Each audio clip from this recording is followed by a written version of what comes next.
ابھی ذکر قدسیہ اکبر کا کیا ایک دوست نے کہ میرا مضمون پڑھنے کے بعد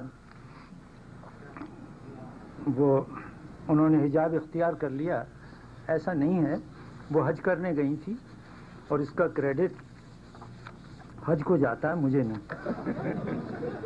بہرحال جب میں ان سے ملنے گیا تھا تو اس کے بارے میں 2-3 پیراگراف سنیے. ایک تقریب کراچی کی آرٹس کاؤنسل جس 4 منزلہ عمارت میں واقع ہے اس میں نہ لفٹ ہے نہ زینہ.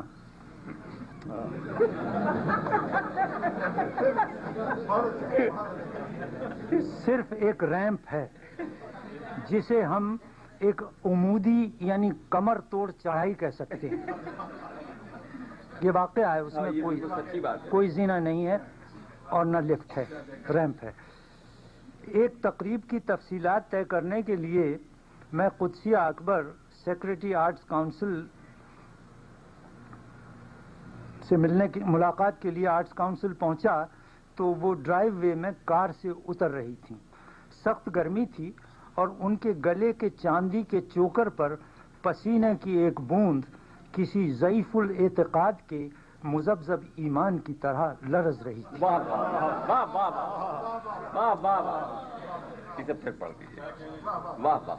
پھر پڑھ دیتا ہوں. سخت گرمی تھی اور ان کے گلے کے چاندی کے چوکر پر پسینے کی ایک بوند کسی ضعیف الاعتقاد کے مذبذب ایمان کی طرح لرز رہی تھی. کیا مثال دی.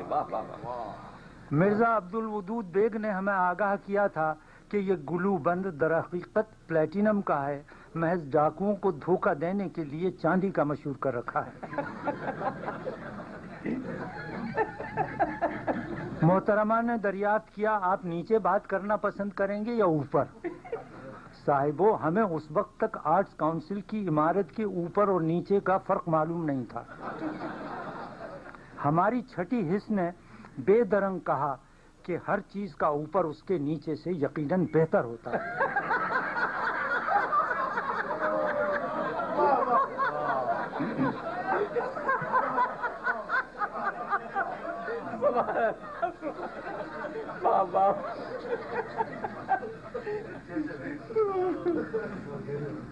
ہر چیز کا اوپر اس کے نیچے سے یقیناً بہتر ہوتا ہے. مثلا بالائی آمدنی،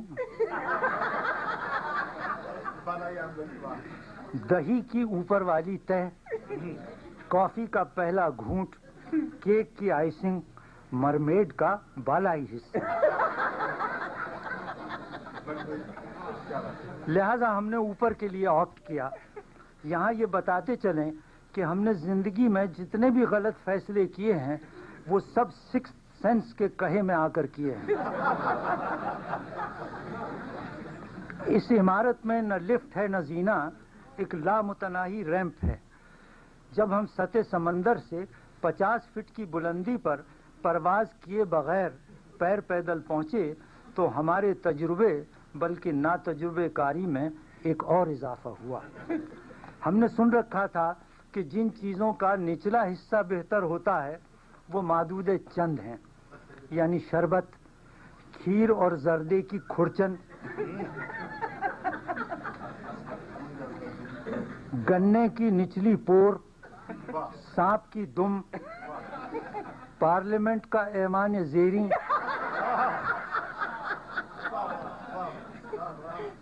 آخری اولاد. اب اس میں آرٹس کاؤنسل کے گراؤنڈ فلور کا اضافہ کر لیجیے. ہم نے دنیا کے تقریباً تمام ممالک دیکھنے کی طرح دیکھے ہیں.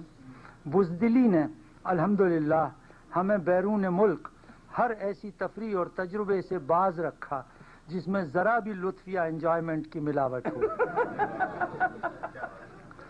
وطن آ کر ہم نے نہ جھوٹ بولا نہ خود پر سنگین بہتان لگائے، مطلب یہ کہ سفر نامہ نہیں لکھا. ملکوں گھومے پر گھاٹ گھاٹ پیاسے مر کے آئے، یعنی جیسے گئے تھے اس سے زیادہ ناتجربے کار لوٹے. خیر، پاکی دامن کی یہ ایک الگ قابل ذکر اور بیوی کے لیے ناقابل یقین داستان ہے. جس کے لیے ایک علیحدہ شام چاہیے۔ ہم کہنا یہ چاہتے تھے کہ ہم اپنے مشاہدے کی بنا پر یہ دعویٰ کر سکتے ہیں کہ کراچی کی آرٹس کونسل کا ریمپ دنیا کا سب سے لمبا، سب سے زیادہ پرپینڈیکولر اور سب سے مردم آزار ریمپ ہے۔ یہ تو اچھی خاصی ٹورسٹ اٹریکشن ہو سکتا ہے جس پر ٹکٹ لگا کر روزانہ ہماری شام منائی جا سکتی ہے۔ نیشنل لینگویج اتھارٹی کی مرتب کردہ ڈکشنری میں ریمپ کا اردو مترادف ڈھلان دیا گیا ہے۔ صاحبو، جس شہر کا ڈھلان ایسا ہوتا ہے وہاں کی چڑھائی کا اللہ کیا عالم ہوگا۔ لغت نویس نے آخری منزل میں بیٹھ کے یہ معنی لکھے ہیں: حکومتوں کو بھی اپنی اولمپین بلندیوں سے جو ہماری چڑھائی ہے وہ پھسلواں ڈھلان ہی نظر آتا ہے، تمہیں خاکساروں کی کیا خبر کبھی نیچے اترے ہو بام سے۔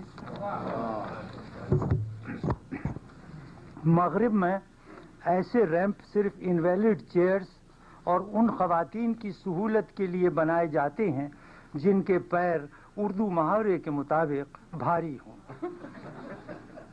اگر کوئی ٹورسٹ اس ریمپ کو دیکھے گا تو سمجھے گا کہ یہ عمارت صرف معذور و مایوس مریضوں اور پر امید خواتین کی آماجگاہ ہے۔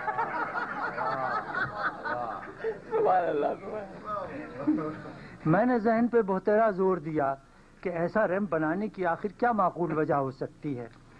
غالباً یہ اندیشہ تھا کہ اگر سیڑھیاں بنائیں گے تو لوگ انہیں گن لیں گے اور ہر 10ویں سیڑھی کے بعد شربت روح افزا کا گلاس طلب کر کے پوچھیں گے کہ ہمارا دم آخر ہونے میں اب کتنی سیڑھیاں باقی ہیں۔ اس دن میں نے ایک خاتون کو جو ہائی ہیلز پہنے تھیں سارے راستے بحالت رکوع اترتے دیکھا۔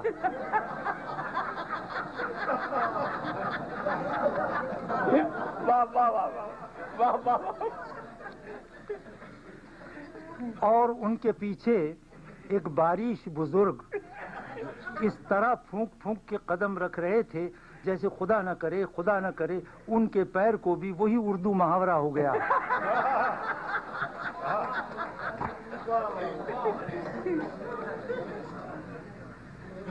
ہم نے ایسا ڈھلان صرف اپنے وطن مالوف و متروک جے پور کے مہاراجہ کے محل میں دیکھا تھا۔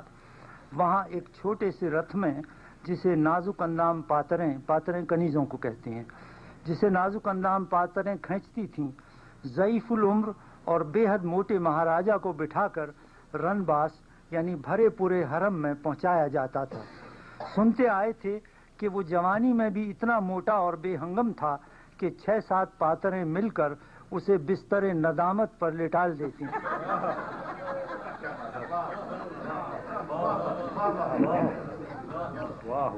ان افسراؤں کے سہارے کے بغیر وہ خود نہ اٹھ سکتا تھا نہ اتر سکتا تھا، کھڑا ہو سکتا تھا نہ اشنان کر سکتا تھا، اور نہ سونے کا پتھر چڑھی سندل کی کھڑاویں پہن کر چاندی کے قدمچوں پہ بیٹھ سکتا تھا۔